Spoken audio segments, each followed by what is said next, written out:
നാദാപുരം തൂണേരിയിലുണ്ടായ അക്രമ സംഭവങ്ങളിൽ പ്രതികൾക്കെതിരെ മതസ്പർദ്ധ ഉണ്ടാക്കുന്ന വിധം പ്രവർത്തിച്ചു എന്ന വകുപ്പ് കൂടി ഉൾപ്പെടുത്താൻ പോലീസ് തീരുമാനം. 153A വകുപ്പാണ് പോലീസ് ഉൾപ്പെടുത്തുന്നത്. ഇത് സംബന്ധിച്ച് ഒരാഴ്ചയ്ക്കകം കോടതിയിൽ റിപ്പോർട്ട് നൽകാനാണ് പോലീസിന്റെ തീരുമാനം. തൂണേരിയിൽ ഡിവൈഎഫ്ഐ പ്രവർത്തകൻ കൊല്ലപ്പെട്ടതിനെ തുടർന്നുണ്ടായ അക്രമ സംഭവങ്ങളുമായി ബന്ധപ്പെട്ട് 12 കേസുകളിലാണ് 153A ഉൾപ്പെടുത്താൻ പോലീസ് തീരുമാനിച്ചത്. ആകെ 80 കേസുകളാണ് പോലീസ് രജിസ്റ്റർ ചെയ്തത്. ഇതിൽ മതസ്പർദ്ധ ഉണ്ടാക്കും വിധം പ്രവർത്തിച്ചുവെന്ന് വ്യക്തമായ കേസുകളിലാണ് വകുപ്പ് ഉൾപ്പെടുത്താൻ തീരുമാനിച്ചത്. ഇതു സംബന്ധിച്ച് ഒരാഴ്ചക്കകം പോലീസ് കോടതിയിൽ റിപ്പോർട്ട് നൽകും. കേസുകളിൽ അറസ്റ്റിലായ ഭൂരിപക്ഷം പേരും CPIM പ്രവർത്തകരാണ്. രാഷ്ട്രീയ സംഘർഷങ്ങൾക്ക് 153A വകുപ്പ് ഉൾപ്പെടുത്തുന്നത് അംഗീകരിക്കാനാവില്ലെന്ന് CPIM കോഴിക്കോട് ജില്ലാ കമ്മിറ്റി അംഗം TP കുഞ്ഞിക്കണ്ണൻ വ്യക്തമാക്കി.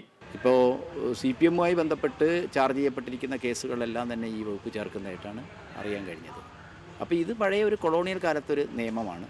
ഈ നിയമം വളരെയേറെ ഒരു കരിനിയമം പോലെ ഉപയോഗിക്കുന്ന ഒന്നാണ്. അപ്പോൾ അത്തരം ഒരു വകുപ്പ് ഉപയോഗിക്കാൻ പാടില്ല എന്നുള്ളതാണ് നമ്മുടെ ഒരു നിലപാട്. പരാതിക്കാരിൽ നിന്ന് ലഭിച്ച മൊഴികളുടെ അടിസ്ഥാനത്തിലാണ് പുതിയ വകുപ്പ് ഉൾപ്പെടുത്തിയതെന്നാണ് പോലീസ് വിശദീകരണം. നേരത്തെ മുസ്ലിം ലീഗ് പ്രവർത്തകർ പ്രതികളായ കേസുകളിൽ പോലീസ് 153A ഉൾപ്പെടുത്തുന്നതെന്നാരോപിച്ച് ലീഗ് നേതൃത്വം രംഗത്തെത്തിയിരുന്നു. റിപ്പോർട്ടർ, കോഴിക്കോട്.